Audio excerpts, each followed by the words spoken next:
Hello, and welcome to another episode of Stu and the Nunn, an online radio show and podcast focused on national security, policy, politics, and selfless service.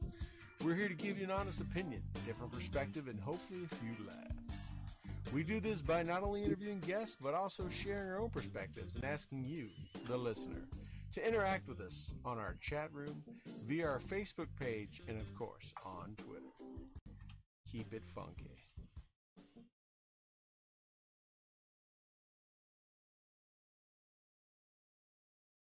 All right, everyone, and welcome to another episode of Stu and the Nunn. This is Stu here, joining you tonight on this Tuesday evening, August 22nd, here at 8 o'clock Eastern. We thank you for tuning in and listening and watching, because since most of you are viewers, we are live on Facebook. We are on Twitter's Periscope, Twitch TV, and YouTube, a little thing called YouTube. Have you ever heard about it? I did just find out the other day that Twitch TV is on my Fios, or not on my Fios. What is it on? I think it's on my, no, it's on, yeah, it's on my Fios, I think, or it's my Apple TV or something. Anyways, I saw it the other day and I was like, oh, we can actually watch the show. My family could watch the show if they cared to on the TV. But so we're all over the place. You can find us all over. And I am very excited about tonight's show. You'll see as you're watching, I have a static picture of Dave Bellavia up. Dave is an old guest and friend and host of this show. I guest host with him a lot on his show, Battle of Bellavia, on WBEN in Western New York. And in fact, I'll be with him again this week. Dave is pitching in tonight and helping out while Toby is out. He is. We're really excited to have him on, and I think he's just about getting home from his show. So Dave may be a few minutes late. I've been waiting to hear back from him. And in addition to Dave, I'm excited to say we have a very, very special guest, a good friend. Man, I'd have to go back and look through a lot of records and emails and spin up some satellites to figure out when I first met this guy. But Major retired, now Mr. Rusty Bradley is joining us tonight on the show. For those that don't know, Rusty has contributed a few times on my blog on boohammer.com. He's written some pieces there, and may admonish him for not writing anything in a long time. But he'll be joining us tonight. Rusty is a retired Special Forces major. Started out as an enlisted man, if I remember right, which in the Army we call that a Mustang, and worked his way up. Like many other good officers I know in the military that started out as enlisted. He is definitely one of those, and he has about, oh man, he'll correct me, but I think like 8 tours in Afghanistan, mostly in the same area. Rusty is the author of the book Lions of Kandahar. If you have not read it, go check out stewandthenunn.com. I put up a post today with a link to that and to Dave's book, House to House. It's a night of authors. The only one not an author is myself. I was in a book, but didn't write one. These guys wrote phenomenal books because they did phenomenal things, and they served with even more phenomenal people. And they were lucky enough to be able to put pen to paper and document and share those stories with the world. So we got Dave on, who's done a lot of great things, and of course has wrote House to House. We got Rusty on, who wrote Lions of Kandahar, both focused on 2 different parts of the global war on terror. One in a very urban, literally clearing out the houses of Fallujah, and the other one trying to clear the plains and culottes of the open desert of southern Afghanistan. So it should be a phenomenal show tonight. So I see a lot of viewers already piling in and jumping on. I'm glad to see that. So before we get going here, I'm going to be bringing Rusty on a second because I still have not heard from Dave, but I know he won't leave me hanging. But before we get going here, there's a lot of things going on. Last night was a big speech by the president. We're going to be talking a lot about that tonight. He covered, laid out his strategy. To some, it's probably taken a lot of different ways, and I doubt he swung anyone from one side or the other. The left, the media, the liberals criticized him today because he didn't put enough detail in it, and I think the other side and many in the military applauded him for 2 things: not putting a lot of detail in it, and kind of setting a focus of we're there to kill terrorists. We have 2 big departments in our government: Department of Defense, Department of State. One is meant to find, fix, and kill the enemy. The other one's help to build wells, schools, and betterment of a country and establish governance and that kind of stuff. So it sounded tonight or last night like there's a clear direction. We'll see how that is executed, and we'll see it. If the micromanagement's really going to stop, and military leaders are going to be allowed to lead and do what they've been trained their whole lives for. So we'll be talking about that a lot tonight, in addition to many other things. But that's definitely going to be a hot topic, as that was a major foreign policy, if not the biggest foreign policy speech I think our president has done in his 7 months in office. So with that being said, I do not see Dave on or coming in yet, so I'm going to I'll keep harassing him. But with no further ado, I want to welcome on my good friend and just a phenomenal patriot himself, who's given time and time again for this country, Mr. Rusty Bradley. Hey, Rusty, how you doing, bud? Good. How are you, Troy? Good, man. So glad to have you back on the show, and glad our listeners are able to see you tonight, because I think we've talked to you a lot of times on audio, because that's where we used to do it, but now we have now you've got video, and everybody can see your fine looking mug right there, man. You're a fine looking man. I mean that in a very, very hetero way. Well, I appreciate that, but in all honesty, once people actually see what I look like, they may not want me back on, maybe audio only. Oh, well, maybe you've got some good camera tricks going on. Maybe that's what's going on. Well, hey, welcome back to Stu and the Nunn. I know we've had you on before, and I've had you on my other shows and stuff. Want to again thank you for coming on and giving us some of your Tuesday evening. Wouldn't miss it for the world. Awesome. Well, hey, we'll just get right into it. I guess some of our listeners or viewers that are fairly new, or maybe don't know your whole story. I gave a little bit of it, but could you mind giving them a little bit of your, like, a summary of just kind of your military background, so they could establish kind of a baseline and understand where you come from? That's kind of simple, actually. I joined the Army in 1993. I was enlisted. Served for almost 7 years as an enlisted soldier, and went to officer candidate school, and then ended up pretty simply just ended up in the 82nd and did my first deployment to Afghanistan with the 82nd, and ran into some old enlisted friends who were in SF and some other units when we were in Afghanistan, and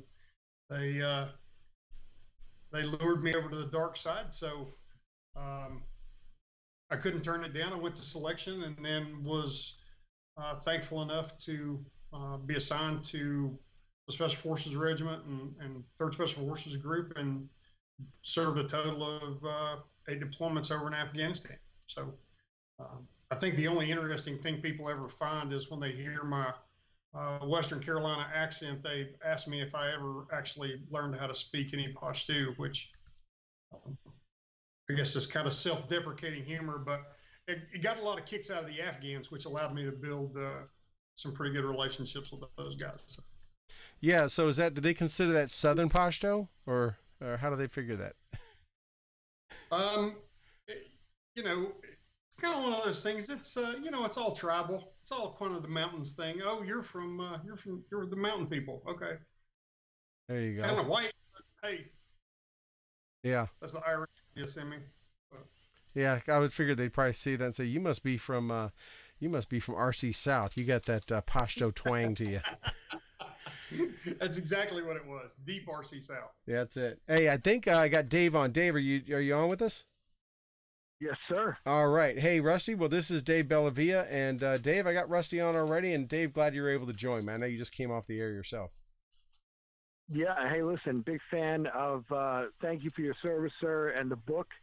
It's great to remind listeners that, Green Berets in the Army are serving today in the War on Terror, and regardless of all the SEAL books out there, there's some amazing stories by quiet professionals that are doing some outstanding work on behalf of the American people. So God bless you and thank you. Well, thank you. Like I said, I don't want to get into a bromance, but I read your book not long after it came out, and being a previous infantryman and a ranger, there's nothing not to like about getting in an urban environment and making some martyrs. So the respect is mutual. Well, one of the things that's really amazing about your book is that it the cross section of stories that kind of come out of it, and the characters. It's kind of I use the term demoir more than a memoir. It's really about the eclectic group of people that are spending 11 days out there on a mission, and you're really introduced to people that you root for, that you care about, and it breaks your heart as well. I appreciate it. Like I said, I wish I could take credit for it. I kind of look at it as I was a third string quarterback who showed up on a Super Bowl quality team, and those guys really made the difference and knew how to, as even junior NCOs and senior NCOs, they knew how to train, assist, and advise even their detachment commander. So I can't take credit for any of it, but I appreciate it. Yeah, listen, both of you guys got great books. I'm a fanboy of both of you, and I find it such an honor to be friends with both of you guys. And I'm hoping our listeners will definitely become big fans tonight if they don't know. So I want to get right into lots going on. Dave, you were just on the air today. You got very passionate about the speech last night and stuff with your co-host. I listened closely, so I'm hoping to bring some of that over.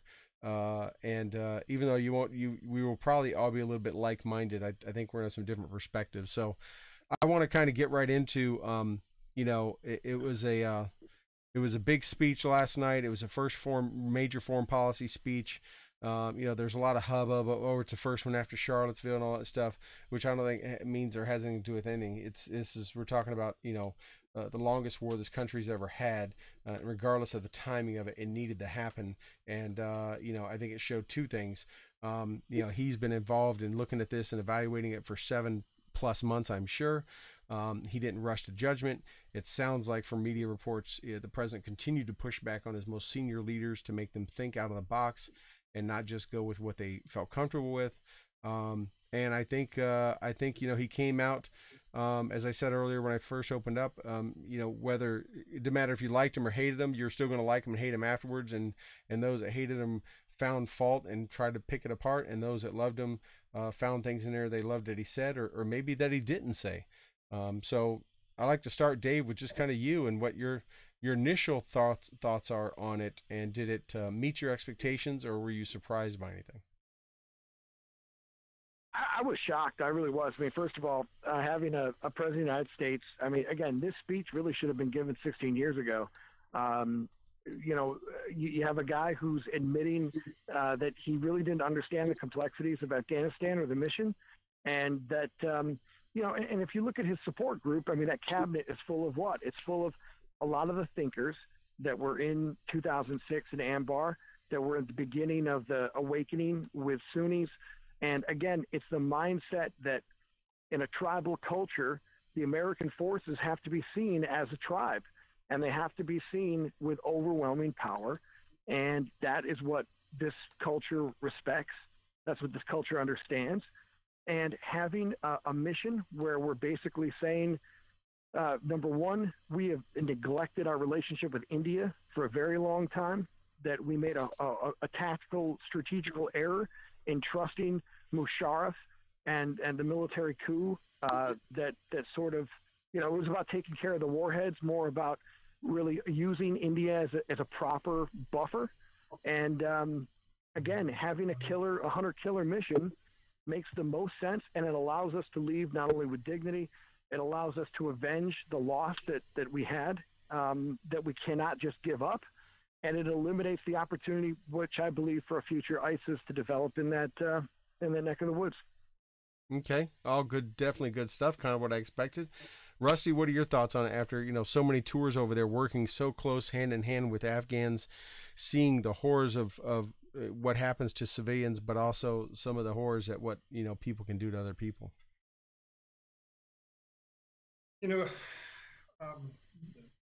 The regiment spent a long time training a lot of us to study the tribes and the culture and the religion, um, the history of Afghanistan, the Pashtuns, the Uzbeks, the Tajiks. Um, I mean, the president's right. It's an extremely diverse environment. The one thing that collectively the rest of the world understands, especially in Southwest Asia, that the United States is not understanding is if those people don't fear you, they don't respect you. And for a lot of years, we were able to instill that fear and garner that respect from the Afghans that allowed us to be so successful until about 2006. One of the things that I think, you know, trying to be a professional advisor is hard because you're not making decisions based upon conventional forces or special operations, much less Democrat or Republican. You're trying to do what's best for the American mission there and ultimately what's best for the American people. Very rarely do you see the most powerful position in the world honestly step back and take a look at the decisions and the comments that he's made and be, I would say, humble enough to admit he was wrong. And for all of the browbeating, um, that's exactly what the president did last night. And understanding that when you have a president who knows what everybody's job is, we finally don't have a lawyer or a professional politician in office. We have a businessman who understands that people are specialists in their fields and they've got to be let to do their job, not told what to do after we hire them. Nobody goes to a mechanic and asks him to do your heart surgery and then goes to your mechanic and tells your goes to your surgeon and tells him you need to replace the engine in your car or your truck. And that's kind of what I heard last night was a leader who was willing to admit that he did not know what he knew earlier, to make those changes, to create a strategy and a plan and give definitive terms that the military can successfully operate off of. Yeah, yeah. You and Dave both said a couple things there I want to key in on. The first one is, and I'll start with you, Rusty. And you mentioned humility. That was one thing I picked up. I mean, and one thing when I speak to people about leadership and I give guidance to folks either individually or in groups, I mentioned that humbleness and humility is one of the most overlooked characteristics of a leader that no one ever talks about because people take it as being vulnerable. If you can't be humble, if you can't realize that it's not about you and you're not there and you're there to serve someone else, then you're missing a boat.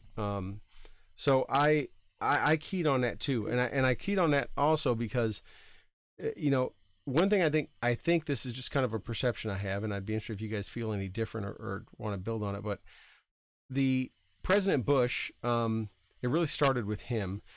He could not, when he did make mistakes, he sometimes when people made mistakes underneath him, he held them accountable and fired them and did this and did that. But the left was so on him and so ready to pounce that he almost couldn't admit a mistake because it just the talking heads just they were like sharks in blood water. They couldn't wait for it. President Obama would never admit a mistake. We know he didn't fire anyone except for military folks. He had no problem firing military generals left and right, but he didn't fire any one of his administration or anything, almost even when they made the worst mistakes, even when they were held in contempt of court. But at the same time, if he admitted a mistake, the right pounced on him, and because those two are so drawn, supported, and part of the established two-party system, I wonder if part of President Trump is he doesn't owe anything to either one of them. Look, both sides hate him. He knows that, and I wonder did he show that humility because that's the way he is, and he has that characteristics as a leader, even though most would question that because he has been very bravado and over the top and things, but that's the image he gives. Or did he do it because he didn't, it didn't matter to him because, kind of like with many other things in his campaign and since he's become president, he really doesn't care who hates him because they all hate him anyways, and he doesn't owe anyone anything. So that's probably the first big thing I noticed, and something that you said on that I noticed, is that the humility, that, you know what, I was wrong. That takes a lot for anyone, much less a president, to stand up and say, I was wrong. And when he spent so long saying they're out of there, I'd get him out of there, I would do this. But then come back and say to last night to the American people, to the world, once I sat behind that desk, it hit me. And I realized, my decisions have much more of an impact than what I did before. I'll just kind of stop right there. That was probably the one of the biggest things that had an impact on me last night, and you guys keyed on it. Any thoughts on that?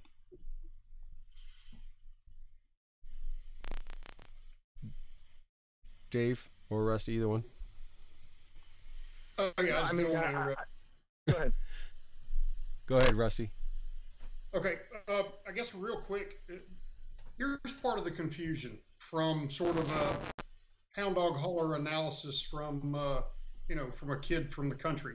The problem that we're seeing right now in American politics is that in the last 8 years, the position of the President of the United States has become a popularity contest, and it's not about the position.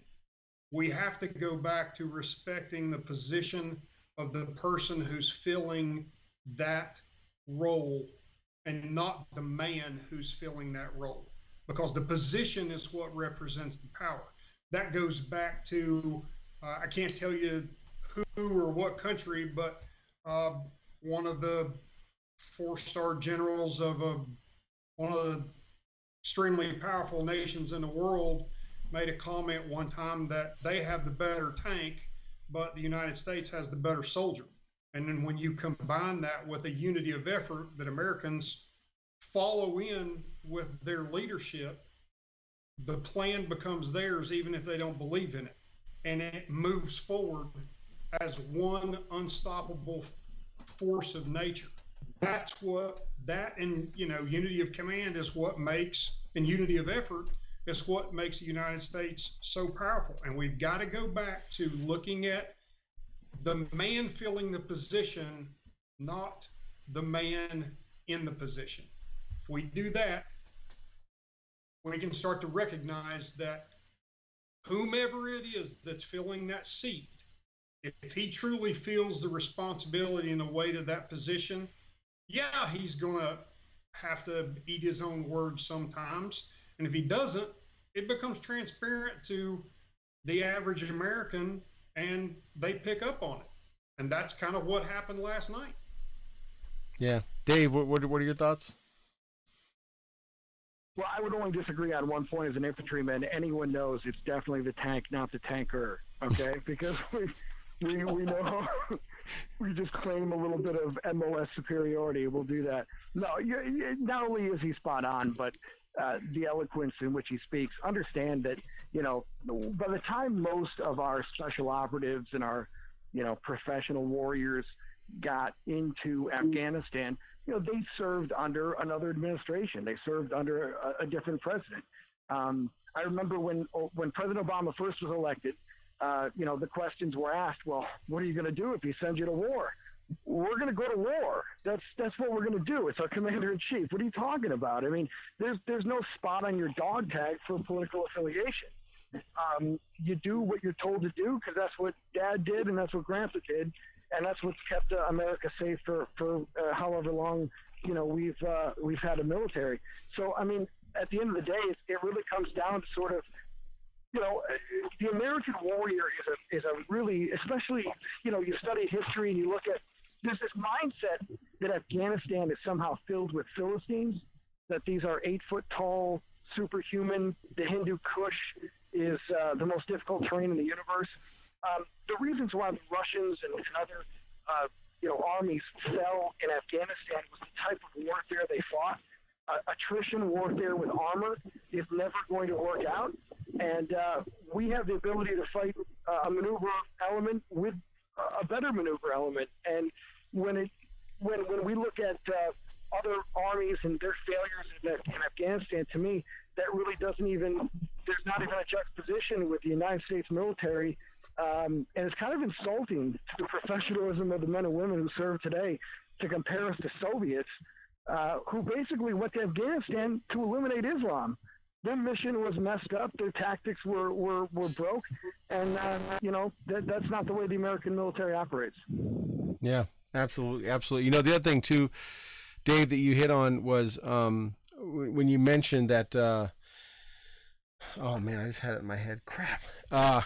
Okay, I'm going to come back to that. It was something you mentioned earlier, but you know, the humility thing is one key piece. I mean, I think another one too is the the statement he said last night, which was, we're not there to nation build, we're there to kill terrorists. And I know that had resonated a lot with our military and military supporting communities, because that's kind of been the way it's since, from the fall of Baghdad and when we went into, or even the fall of the Taliban in early 01 or late 01, after Jason Amarine and his team got one Kandahar, it's kind of had this mindset that's when the war fighting essentially ended. The rest of it's been trying to survive, to do the nation building. I remember when I was in Afghanistan, when I've trained my whole life and trained in METAL and mission task list and RTEPs and all these things that are very military. For those who aren't military, you're probably not going to know what I'm saying. But we get over there and they go, okay, we've got to do established governance. And I was looking into the infantry manual, my blue book and everything, going, I didn't see established governments. What are my no-go task in that one? It was a different mindset. When I look at in Iraq in 03, 04, when we had these young corporals, lance corporals, E5s, sitting there and telling them, okay, you just got done laying waste and you got done singing cadence about bodies burning bodies, and you came over here and you laid waste and destroyed an enemy. Now start feeding them and helping them establish a government. The term last night of we're done nation building, we are here to kill an enemy. I want to kind of turn to you, Rusty, on that, because you did a lot of nation building as per your job. That is the FID job of Special Forces and mission in its history. What are your thoughts on it? Do you feel that we gone too far in that? Do you think we should continue nation building, or had we expended all those resources a long time ago? Okay, a lot of it basically the simplest way to break this down is it really comes down to troops and task. Infantry, Marines, Rangers, well, not so much Rangers anymore because their mission's much more diversified. Point is, infantry is all about closing with and destroying the enemy. Get close enough so you can stick a bayonet in somebody's face and get them off the battlefield so you can move to the next phase of the operation. Clear and hold battle space, control key terrain. That's what people are. Now, I will tell you that whether anybody talks about it or not, there will continue to be governance supported and developed, even though that might not be the front thing on the topic of the briefing slides. But that's got to continue. Where this thing fell apart was, I think around 2007 or 8, deployments run together. We got a particular commander who came in, and at the time we had multiple sets of rules of engagement. So you had, OEF rules of engagement for all the special operations forces.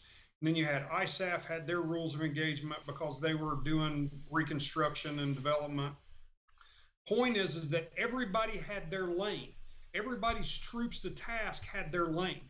Well, when the last president came in and decided that they were going to put people in power that were going to change that and take something that wasn't broken and break it, you can't establish governance and support a new military or a new government when people are walking out in the middle of the road and planting IEDs and you can't engage them, because then that completely breaks down the military planning process, because then you can't engage and reduce threats. so that you can advance development. Just by the changes in the ROE, just by targeting Pakistan and finally getting them on the target board, much less getting them where they need to be, which is in the center of the target board. Now we can start influencing, because if stuff can't come across the border, if they can't be trained in terrorist training camps, held in safe havens, then they can't get in and influence Afghanistan. If they can't get Pakistani ISI support for training, for resourcing, it completely, what the president has proposed will break down almost every single, if not all, of the insurgencies, their commands, their structures, because I'll never forget insurgents telling us, oh, well, you know, the Americans have the watches, but we have the time. Well, what happens when you take away time?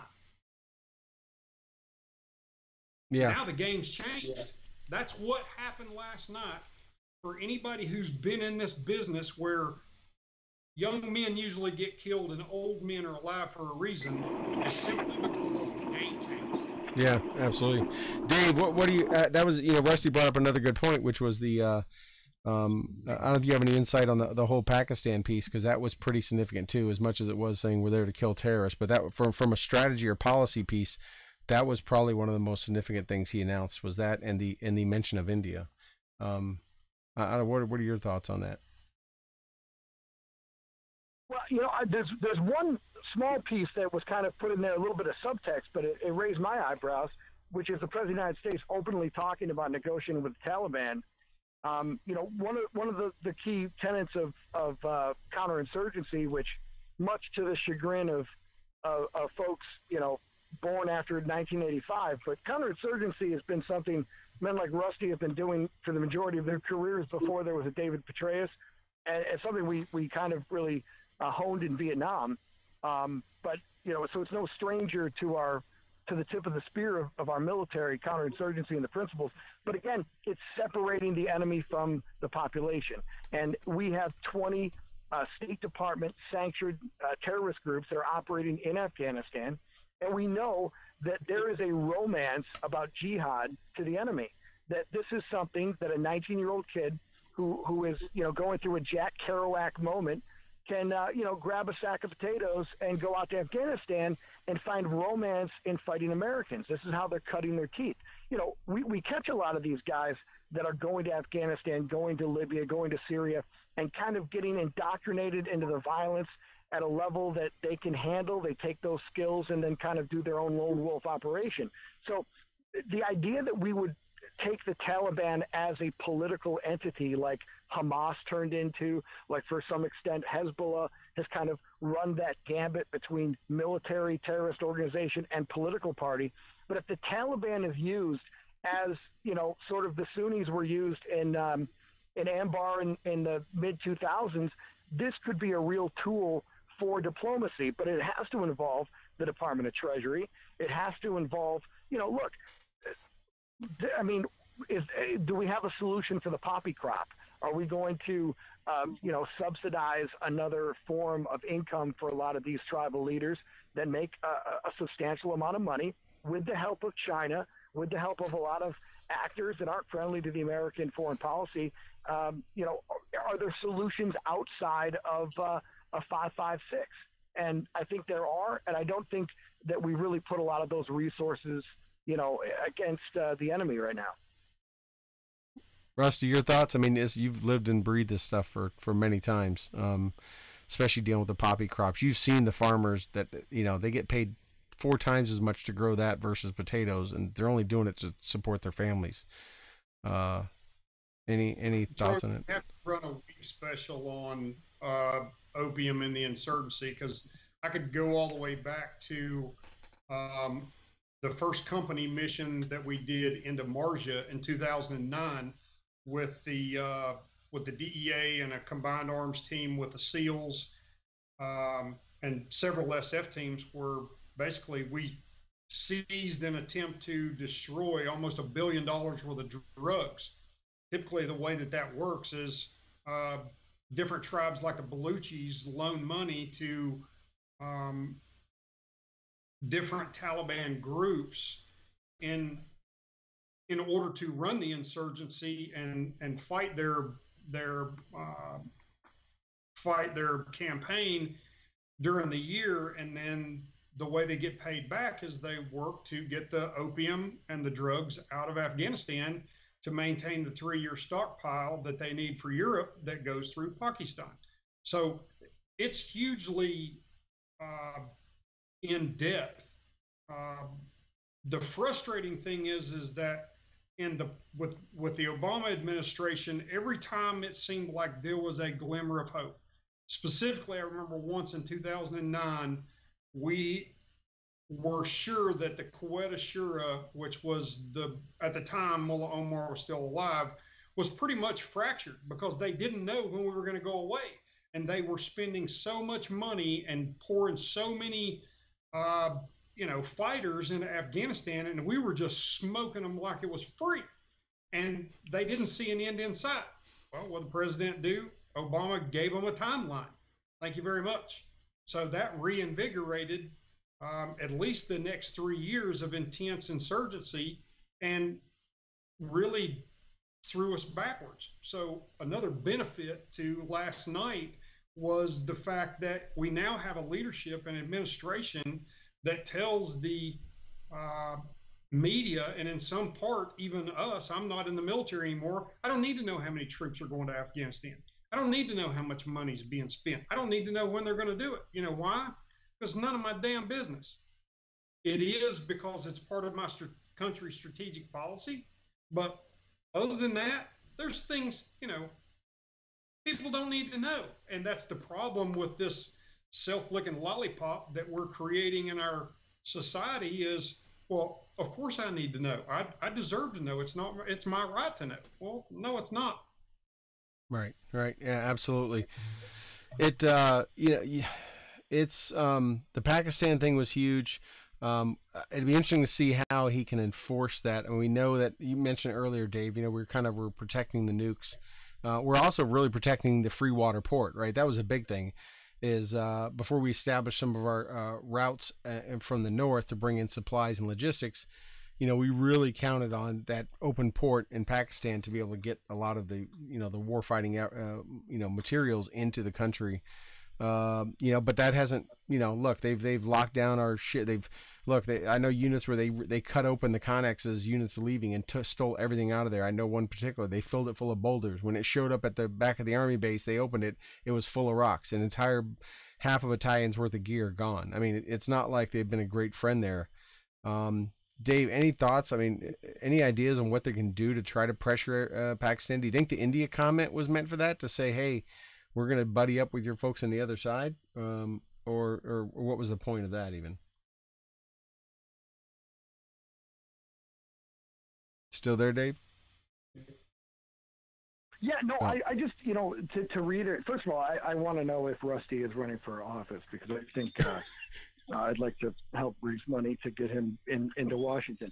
But listen, it's so important, especially with our generation, that, when people, previous generations used their valor and kind of found their way into leadership positions, one of the things that we've always seen is that, the government and the people, they really trust the military. It's one of the only government institution that they really have 78, 80% faith in. And this president has surrounded himself with military folks based on that, that compass and that morality. And, at the time that Rusty was serving, I think the book's based, 2006? Is that when the book is? Yes, sir. That's when we fought that particular battle. Yeah. So 2006 was a really interesting time in Afghanistan, because every story was completely just sucked out of Afghanistan. The narrative was, we're failing in Iraq. That was the front burner of the war on terror. In Afghanistan, it was a foregone conclusion that we won that. And then we're starting to get these attrition numbers coming out during that time. And there was no help, in the sense that, what was the reserve? Who did we have out in Afghanistan? We were taking so much of the operational tempo into Iraq that it was kind of like, we don't want to hear bad news. We just want to hear good news. And so these stories of overwhelming numbers of enemy were extremely alarming to command at that time, and the way that we combated it. To me, there were so many lessons that were left in Afghanistan because of the fact that we were fighting. You know, it's almost amazing. We're going to look back at our Army and realize how quickly we adapted, maybe over adapted. Maybe we reflexively went too much into the urban training, too much into the room clearing. I mean, kids in basic training, you know, in the 90s and the 80s, Troy, when you went through, how much room clearing did you do? Yeah, the only clearing we did was cleaning the barracks. That was about it. Right? So now you got Rusty over there. You know, yeah, he's learned. You know, he's learned the special operations skill set, and he's doing things that normal frontline infantry doesn't. You know, they don't do. But the fight that he had was the more traditional Army fight, the 7-8 fight, and those battle drills. We kind of lost that. We kind of went more towards, hey, all of our fights are going to be close quarter battle, 20-meter fights in the city, and forget about all the you know, reaction to contact and all the different skills that we all learned growing up in the military. How the Army was willing to adapt so quickly, it truly is a marvel that we were able to adapt to the enemy disposition. Unfortunately, we took our eye off the ball in Afghanistan, and you know, that bestseller, that book on Amazon right now is an example of what these guys were up against, the overwhelming odds. And let's be honest, they kicked their ass. I mean, with limited support, with limited numbers in Afghanistan in 2006, these guys sent against American forces everything they had. You know, like a 1950s movie. And our boys stood on top of the hill. And that is something I think is special about this book, and one of the reasons why people regard it as not only one of the best narratives of Afghanistan, but the best narratives of war in general. Some of those blurbs, Rusty, on your book are not only accurate, but they're pretty impressive, because they're not just saying it's the best Afghan book, they're saying this is a true story of American valor. And I don't know if there's any higher compliment you can get. Yeah, for those just now tuning in, we're talking. Today was David Bellavia, author of the book House to House, and acclaimed radio talk show host. And we're talking tonight with Rusty Bradley, also an author of Lions of Kandahar and an acclaimed badass in many circles. But also, I just realized. I forgot you guys both have a connection through Lou Diamond Phillips. I think both of you were on his show on the military channel, right? I know, Rusty, you were. I think, Dave, you were too, right? Weren't you guys both on that? Yes.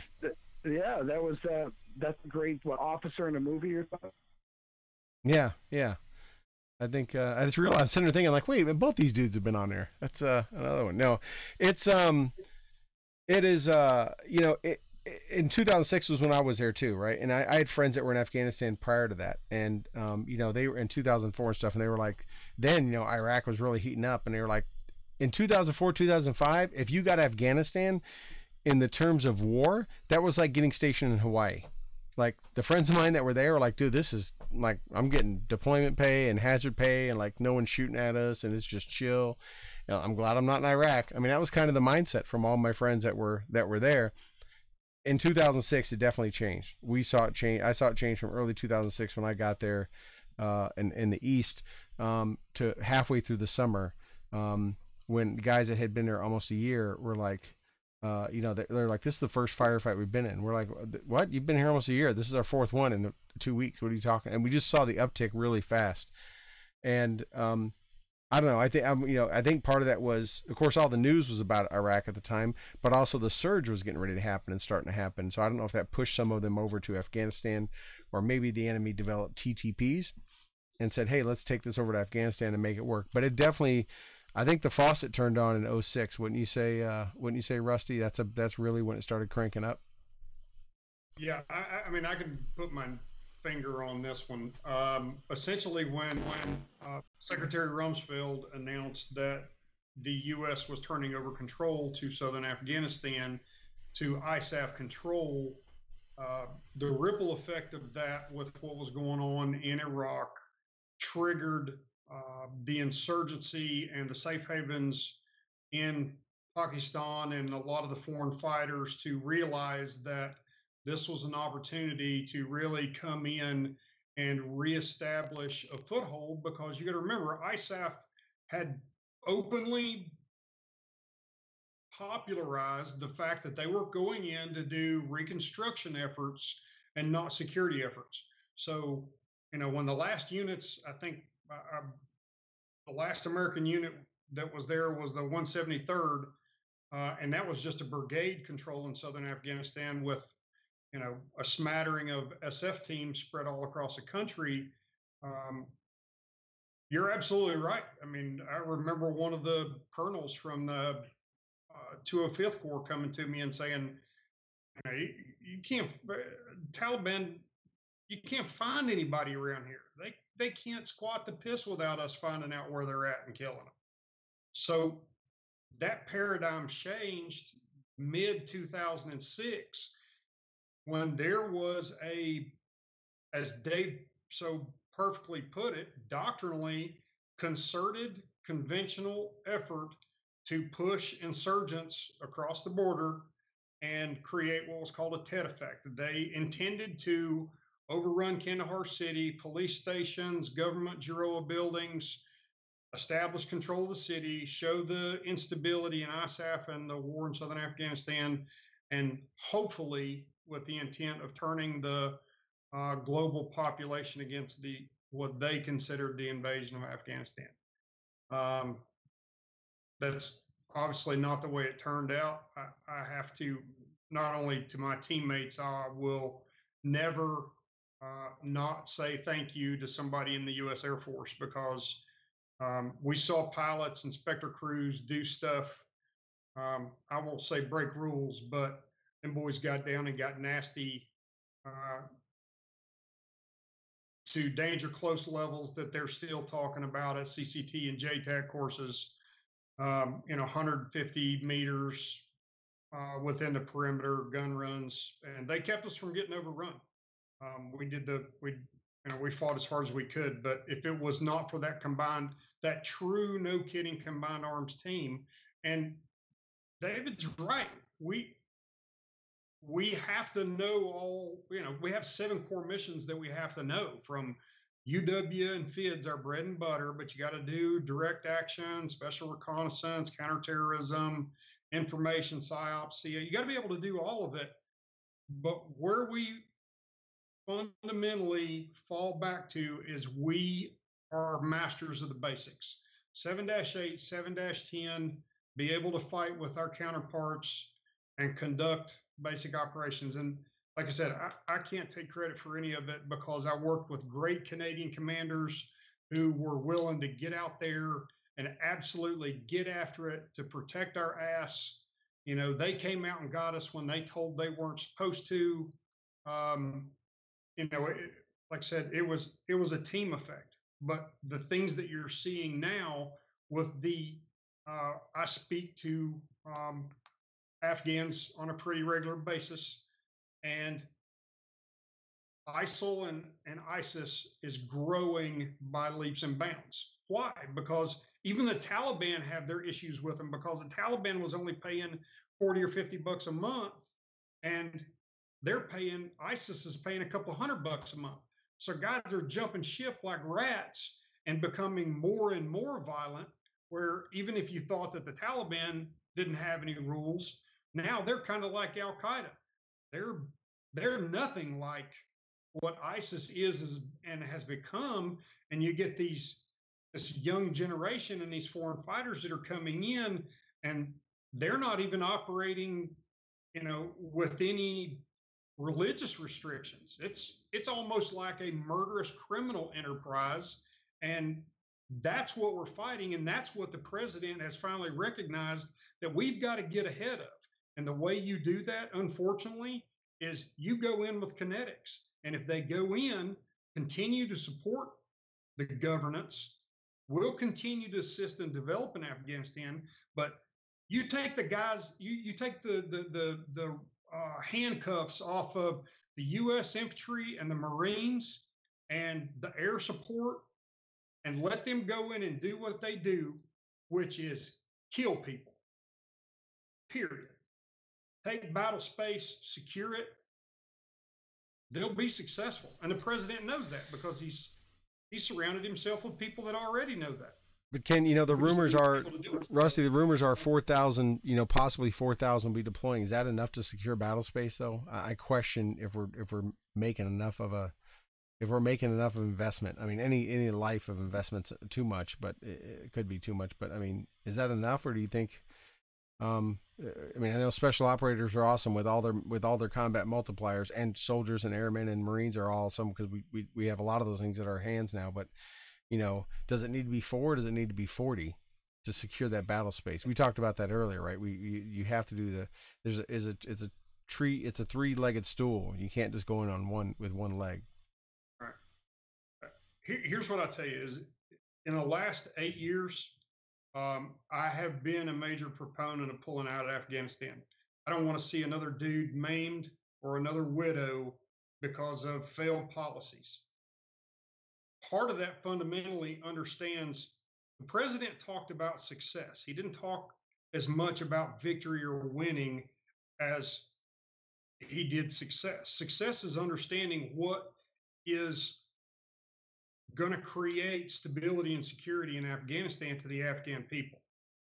So navigating that kind of minefield and then essentially getting to the place where, all right, I don't know how many troops we need. I can tell you this, from 2003, when I went to draw ammo as an XO for operation and got told you can't have any ammo in 2003 because we're getting ready to ship a bunch of it over to Iraq. I knew then that we had become an economy of force operation in Afghanistan, and since then we've never had everything we needed. And if you just to echo what he's saying, on the other side of the coin, we're doing spendexes because we don't want to go back with 10,000 rounds in Iraq, because that was the focus of everyone. The bodies that were coming home, the IEDs coming from Iraq and a lot of the craziness. But what Rusty's saying is that they're now having to do things undermanned. The enemy hasn't gone away. In fact, our numbers showed that during that time in Afghanistan, the enemy actually grew. The path of least resistance, and these guys were fighting under and without the rapid fuel initiatives and supplies, not just bullets, but I'm sure Israeli dressings and pressure, everything across the board. That stuff was going to Iraq, not Afghanistan. And I'll tell you this too, David, and this will make your blood boil, but unfortunately, I might have to tell you both. In the last couple of years, from about 2013 to 2016, I know for a fact that massive amounts of equipment that were brought to Afghanistan from Iraq, brand new in the container, night vision equipment, weapons, medical supplies, brand new vehicles, were run over and destroyed in Afghanistan, written off so they wouldn't have to bring them home, instead of creating depots on the major bases we controlled in case we ever had to come back. MRAPs, armored vehicles that were cut down, the Afghans were paid to cut them into small pieces and then sold for pennies on the dollar to district leaders, governors, warlords, business owners, and then sold in Pakistan as scrap metal. That sort of fraud, waste, and abuse is what unbelievable people won't talk about. Oh, medical supplies, airplanes full of medical supplies that were just either given away or burned. Vice did a documentary on that. That showed all the fraud, waste, and abuse. But do you remember, Rusty, at the time that you were in Afghanistan, was it the Buffalo that just came out, or the precursor to the MRAP? And they thought that was invincible. The enemy could not touch it. They couldn't do anything. And what you guys experienced in Afghanistan is the soil and those trails are, the hardball roads in Afghanistan. We essentially put in the majority of them, but the way that they put the IEDs in the ground over there, how difficult it was to detect. We got humbled real quick with what we thought was, vehicles that no one could touch. The Afghan campaign really taught us that, man, these explosives are something we've never seen before. Yeah, and they were all improvised. They were made out of common materials. And I remember actually, as a matter of fact, there was a congressional delegation that came over in 2009, and some of us got reprimanded because we told them we were doing a major operation in the northern part of the Helmand, and the vehicles were getting bogged down because, working around the river. I mean, you got a 40,000-pound vehicle. The only place that thing can go is on the road. So all we did was take the equipment that was specific to Iraq and try to make it fit in terrain that it wasn't designed for. All we did was make it easy for the enemy.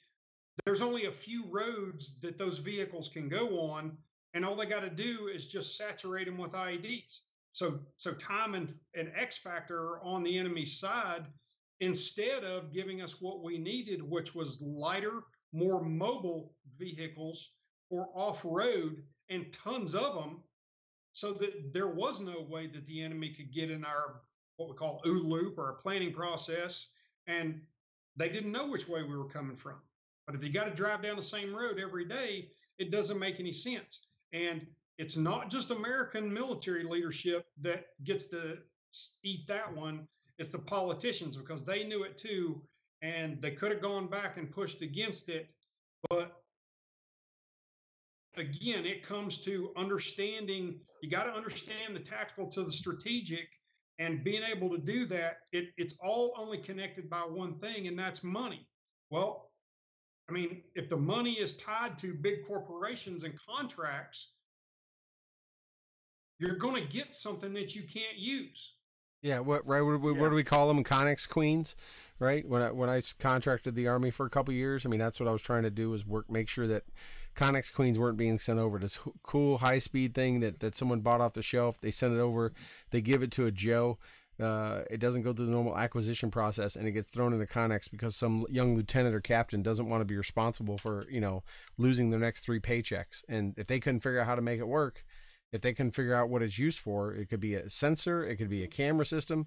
It got thrown into Connex and waited for the next hand receipt changeover, right? That's exactly what happened. And Dave, you brought up a good point. I just want to share the story. One of my soldiers that went to Iraq in 2004 he went to Afghanistan when we deployed again. When my brigade deployed, and he went to Afghanistan in 2008. And I was there when he got off the plane and was receiving him back. And I said, "Hey, how was it? What did you think?" After, because I'd already been there. He said, "I'll go back to Iraq anytime." He was like, "I've never seen freaking IEDs that big." He said he's like, after a year in both places, he goes, "Man, the IEDs in Afghanistan, I mean, they were ripping MRAPs in half." Right. And he goes, the double, triple stacks were just, he goes, "I'll take the ones back in Iraq any day over what they were throwing at us in Afghanistan." And that says a lot, right? Because you're talking about, well, Troy, I got buddies that, we lost guys that survived a lot of really tough urban fights. They're, second, third deployments, babies in the military. And man, those strikers, I understand the intent. I understand we want to be quick and we want to get to, through the battle space, and I get it. But in Afghanistan, those strikers have really just been exploited. Some of these pictures, man, they look like MRE boxes. They're just, you're losing, sometimes 6, 7, 8, 10 guys at a time. And it's heartbreaking. It really is, because it's like, you force protection, you want to get out there. But at what point, I mean, how many patrols I went on with metal detectors on point? I mean, that's ridiculous. That's a waste of time. I can't provide security. I can't control my squad if I've got 3 guys waving a wand in the front. I mean, when I saw that, man, my heart just stopped. I can't imagine having that sort, because if Rusty, you know this, if you're checking for booby traps on every door you kick down, your reaction time is going to be diminished. Right. And it also takes away from your tactical capability. If you think the door's booby trapped, blow a damn hole in the building. walk in like a Right. boss instead of doing it the way the enemy wants you to do it. And that's what they do, is they take that capability away from us, but yet talk about, oh yeah, well, we've got these brave heroic soldiers that can do X, Y, and Z, but you got to give them the tools and the authority to use those tools. And again, that falls back to what the president said last night. He's giving us a damn toolbox back, and now he's telling us we can use anything in it. That's going to make the difference, because we got guys that are meat eaters that are not afraid to get out there and do what they were trained to do, what they believe is the right thing, but they've not been able to do it. And of course, that kind of goes against my grain. Yeah, I want to be a balanced advisor, but this is one of those things where this pulls me far right of center, because it's Afghanistan, it's the military, and it's my country. And when somebody's making a wrong decision, in the past in the Army, you got told to be quiet and sit down, or you got told to jump, and you did because that was your job. Now it's different. You got to be able to, if you can make a difference, if you believe in what you're doing, you got to make a difference. And that's what it comes down to, especially with the, like I said, even the way that we're equipping these guys. There's tons of great equipment that's out there, and there's ways for DOD to force the contracting process to be streamlined.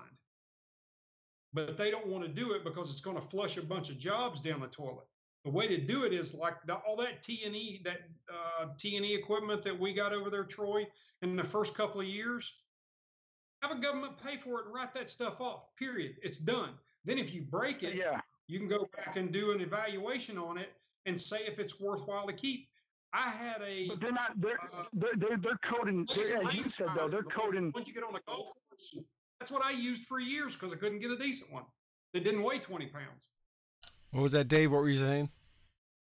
No, I was just saying that what Russ is talking about, they would code out a vehicle in theater where, you have to be you have to have a mindset.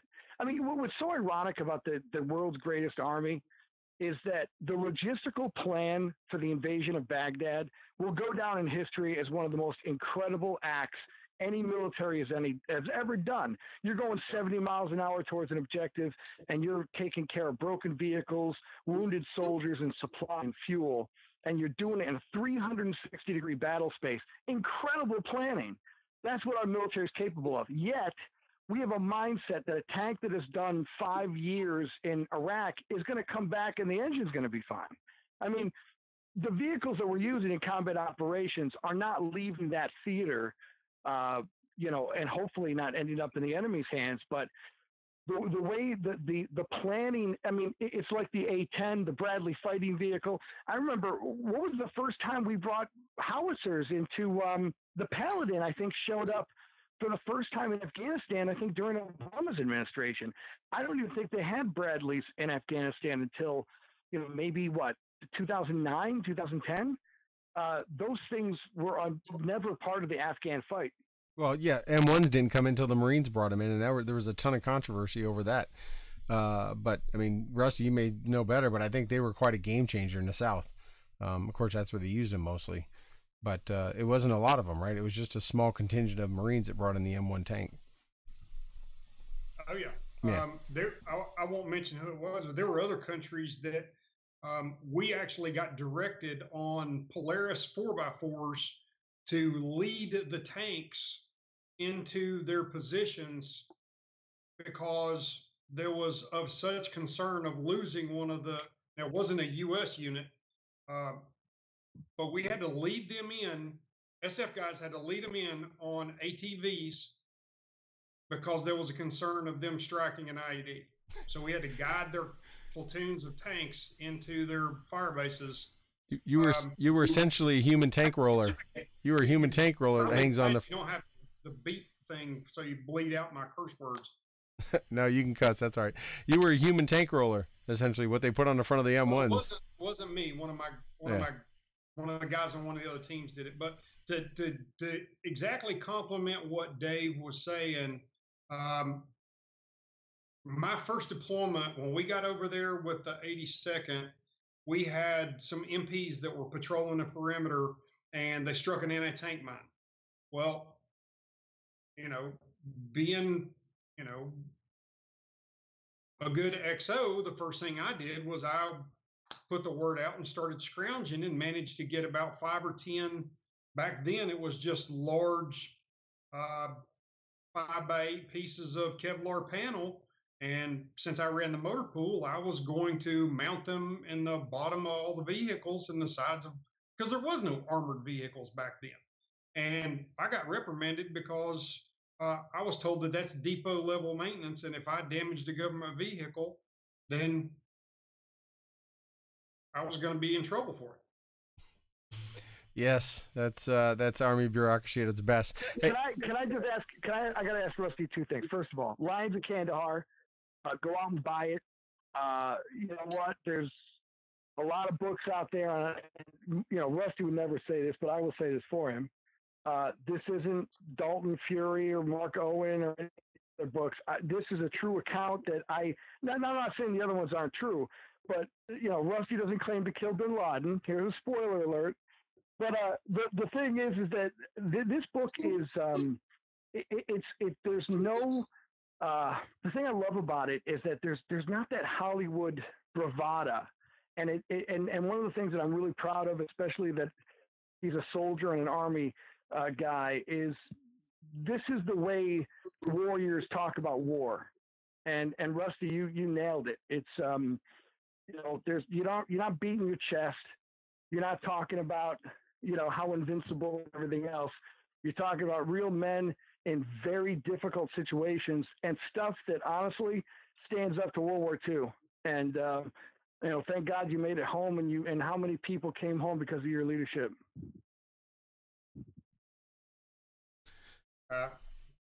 I'll help you out there, Rusty. I know I gotta put you in awkward, but I do want to talk. When you talk about bringing someone home, this is my segue.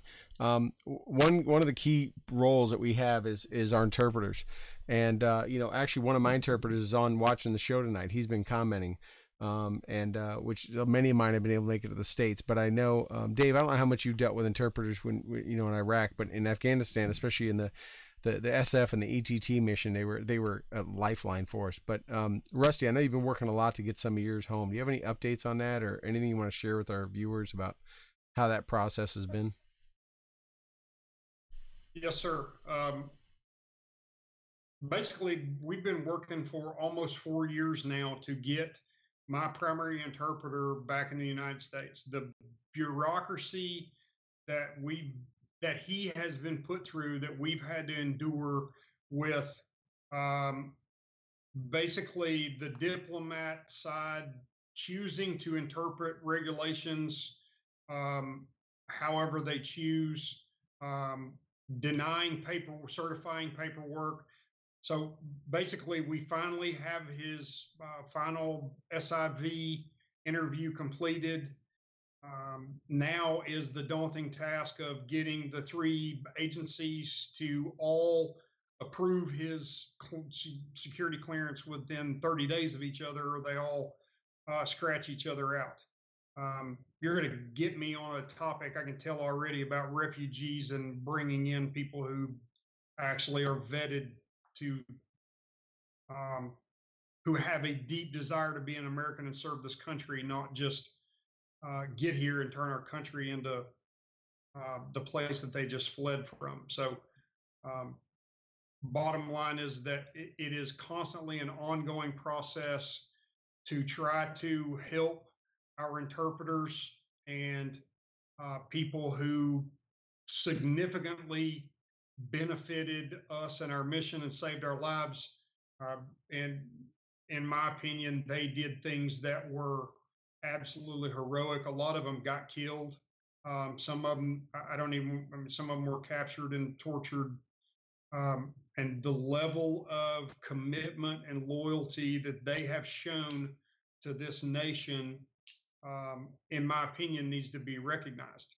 And one of the things that I said a long time ago that got some heat on me, but was the fact that the way that we were treating our interpreters and the people who directly supported our troops in the field sends a very clear message to anybody that is helping the United States in another country, that it's very possible that you can be promised and left behind if the right people do not sink their teeth in it. And I had always said that no matter what, I'm not leaving my guys over there and their families. If I have to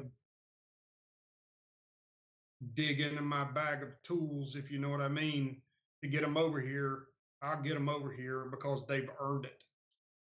Right. Yeah. And I hope your interpreters, I hope he goes to Walmart every day. Yeah, they most, they're all doing good. The ones that were able to make it here, most of mine have. Some didn't make it, but they were able to. They're able to do well and all that. But yeah, it is a crime. I think Dave just dropped. I don't know if he had to go or if it just got dropped. I know he had a bad connection earlier, but he'll let me know. Yeah, it is. I'm amazed that you're still able to work that process. I thought they were cutting that off, and it is. I can say it is criminal. In what we're doing and how we've treated our interpreters, our government and our State Department and the American people, that for the most part that haven't heard these stories have no idea what an impact and what a difference they made. There would be a lot more of our American sons and daughters, mostly sons, because of just the mission, would be in body bags if it wasn't for them. And I know you feel the same way. I mean, they were a lifeline for us. Especially when if you were embedded with Afghan local forces, and you were out and meeting with villagers and meeting with the villain, if you didn't have an extensive language skills, which many didn't, that were rotating in and out for 1 year at a time, that weren't in SF, you would have been hung up to dry. And it's criminal that the past administration was so focused on letting in so many hundreds of thousands of people, and they weren't focused on the folks that truly had sacrificed everything. Because I've said this before, Rusty, and you know it.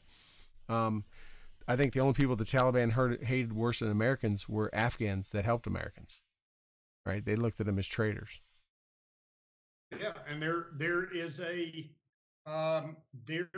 a ongoing assassination campaign with literally different groups of insurgents all over Afghanistan, sweeping through villages and major cities, finding people who worked with the U.S. military in any capacity, and just assassinating them. Even if they get the wrong person, it sends a message. And I just don't see how. I just don't see how our diplomats and our politicians can sleep at night knowing that when we go to them through their process and say, hey, I've got 5 guys with top secret clearances and these backgrounds, or these American citizens swearing by legal affidavit that these guys deserve to be in the process and have an opportunity to come here. And it takes one person to either remove the packet or to make a unilateral decision or an organizational decision that they don't want them to be there. And then, of course, you have to deal with the hierarchy of other organizations cutting in front of you, with politicians and wealthy families coming in and bribing officials inside the, maybe not with the U.S. side of the State Department, with the actual vetting of the Afghans and a visa process on the Afghan side. People who deserve to be here get filtered to the bottom, and they're just left to be slaughtered. Yeah, absolutely. They absolutely are. So it is refreshing to hear that the process is still working, and that's a good update on that. Now, I know there's one other thing that I know is near and dear to your heart, and that has to do with Mr. Voss. And I don't know if you want to talk a little bit about what's going on with that. And I mean, you're fighting a lot of battles, a lot of bureaucratic battles on many fronts, and I think that's another one. Can you give our viewers and listeners, before we call it a night, a little bit of an update on that and kind of what the story is behind that? Yes, we actually finally have some movement. I'm not supposed to talk about right now about the politicians who came out and helped us with finally getting the packet to the Army Awards and Decorations at Human Resource Command. Apparently, what is happening right now is they are looking at the evidence that was supposedly never submitted on Sergeant Voss's behalf. And once they've completed that inquiry, there will be, if I understand the process correctly, there will be a congressional authorization for any information that was considered to be outdated to be submitted as evidence. And then we are hoping that, especially with this administration and the people that I feel that are at Army Awards and Decorations and Human Resource Command, I think in my gut instinct tells me they want to do the right thing and give it the proper evaluation that it deserves without some sort of undue military political influence, like do it off the facts. Right. And I think if they do that, you will see what I think is a wrong-righted and a young man who will always be somebody that I can say, I mean, what do you say after you've actually walked with a real hero? Yeah, yeah. Can you, do you mind giving our, as a label? Do you mind? Everybody's a hero. Everybody's not a hero. That's right, dude. I say that a lot. That term is definitely thrown around way too much by people that don't even mean it with earnest. Can you give our listeners and viewers just a quick summary of kind of what Sergeant Voss did and why you're going through all this and really making this a mission to get, the recognition there? Oh man, I'll try to be brief. I'm sorry, my wife says I can't be brief about anything. September 5th, 2005, we had just begun the second assault on Sperwan Ghar. We managed to actually move forward and clear the schoolhouse. Dave Hodges' team had actually secured the top of the hill. They were extracting some casualties that had stepped on, I believe it was some landmines that were on top of there. They were clearing the fighting positions.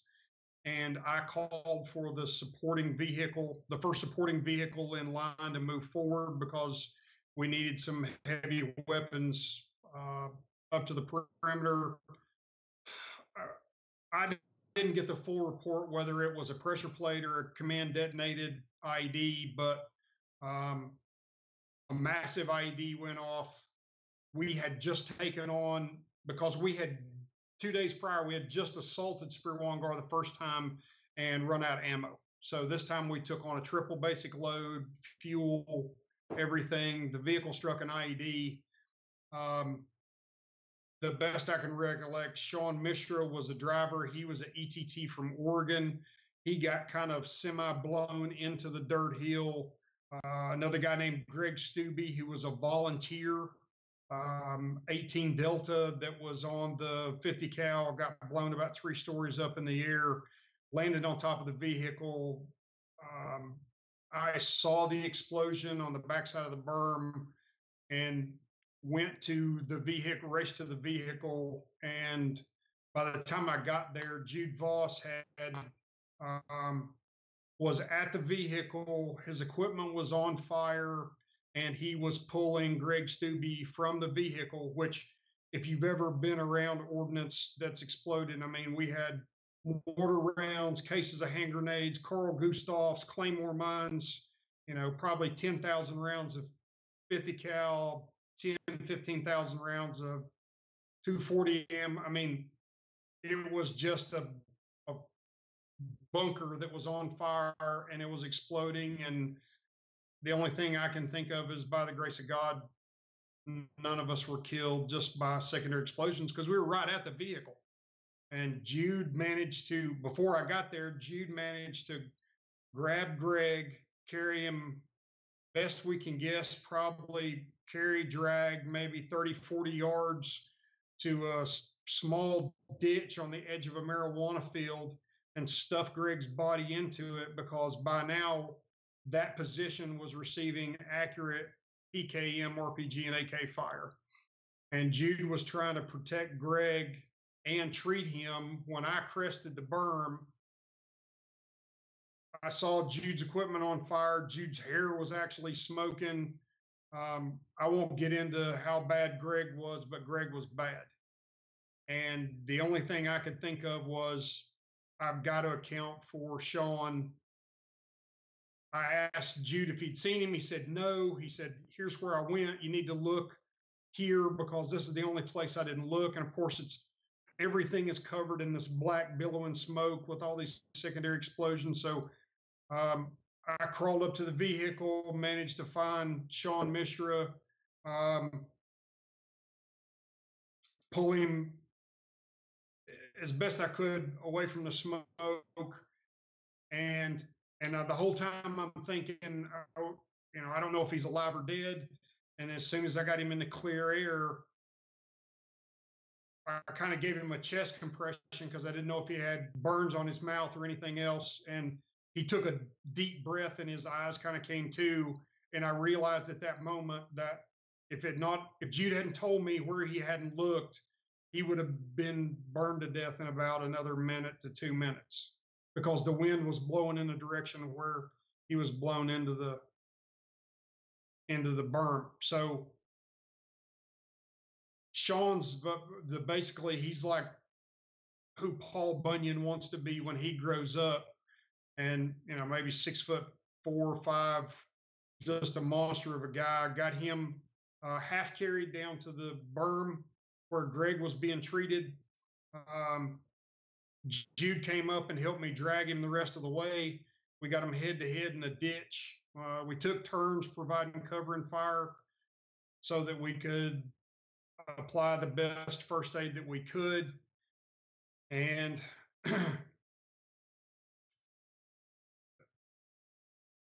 I think the rest is in the book, right?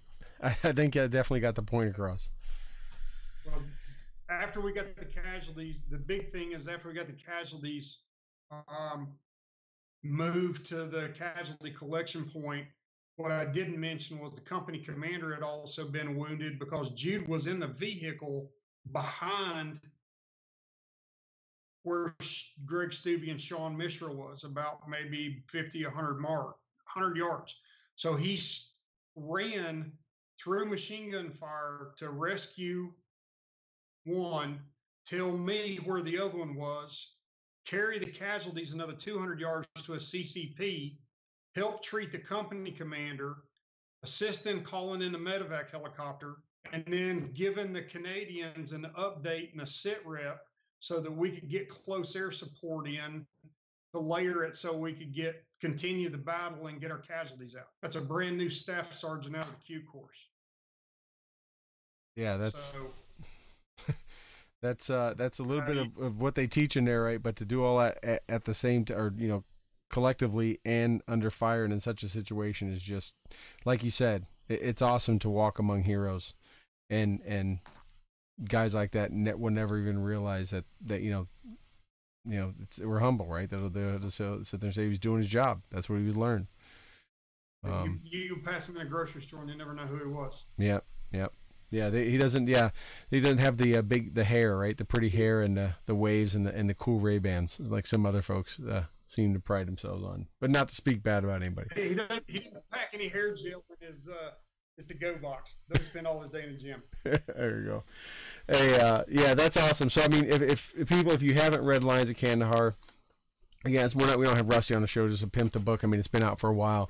But I think between what Dave talked about and then Rusty, you kind of give that little vignette of from the book, but really tied to Sergeant Voss's recommendation and stuff.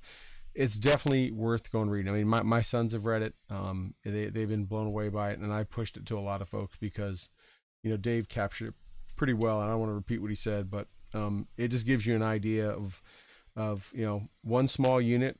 Because Rusty's just part of it in the storyteller, one small unit's experience in 1 year, essentially. I mean, you talked a little bit before you got there and after, but, really about that year in 2006, really around that one main battle and kind of what that was like. And if you take that and put that in perspective, 1 unit in 1 year in a war that's now 17 years long, it's kind of awe-inspiring. How many other stories are out there? How many other stories have never been told and never will be told? So it's definitely one to kind of just give you a glimpse of what it was like, for sure. Rusty, we had you on for a while, went over a little bit. Is there anything else we haven't talked about that you'd like our listeners, viewers to know before we let you go for the night? No, I just want to congratulate David.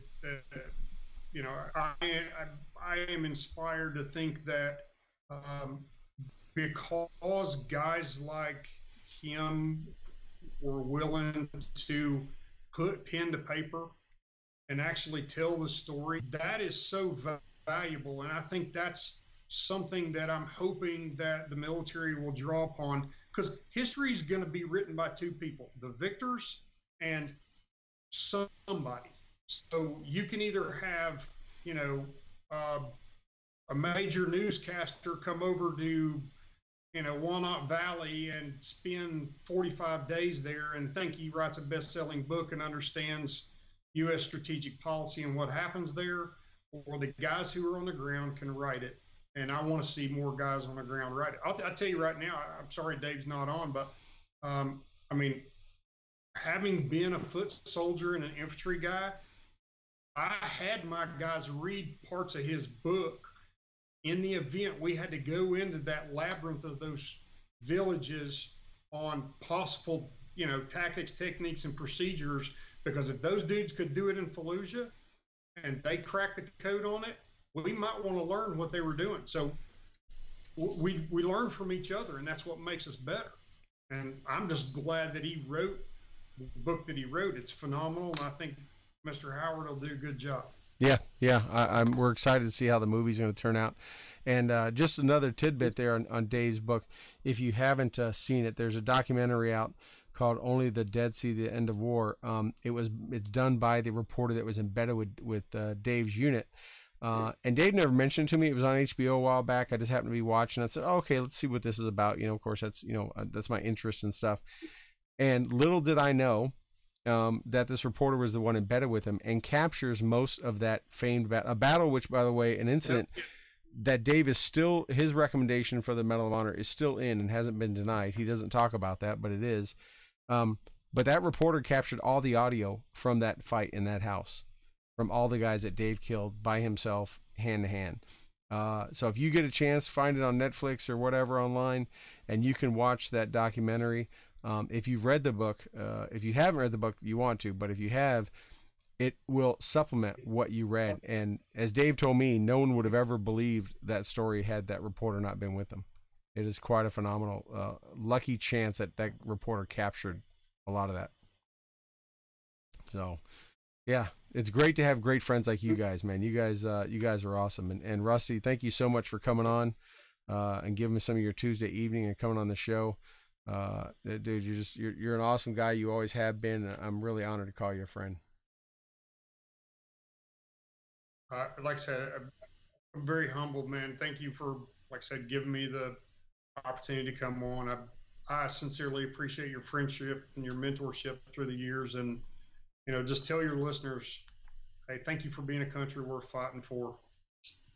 Yeah, awesome. Well, thank you. Thank you, everybody, for tuning in here on the Stu and the Nunn Show. And we'll be back next Tuesday at 8 o'clock Eastern. Toby will be back. And we missed him tonight, but if I'm not going to go into the details why I wasn't here, but if you knew, you would totally understand.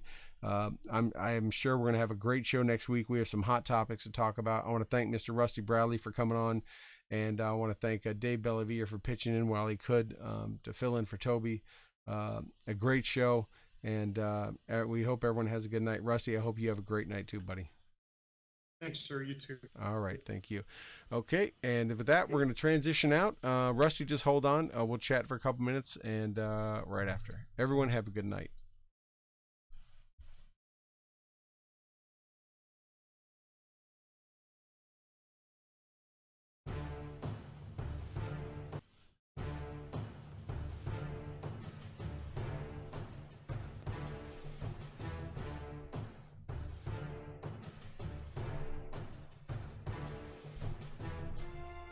Thank you for joining us for another episode of Stu and the Nunn Radio.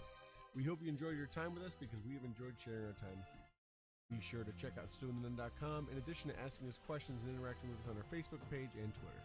We look forward to seeing you next Tuesday at 8 p.m. Eastern here on Spreaker and Facebook Live. Also, we'd like to thank our sponsors, Warrior Media Solutions, WhoHammer.com, Veteran Outdoors, Graybeard Publishing, and Mighty Oaks Warrior Foundation.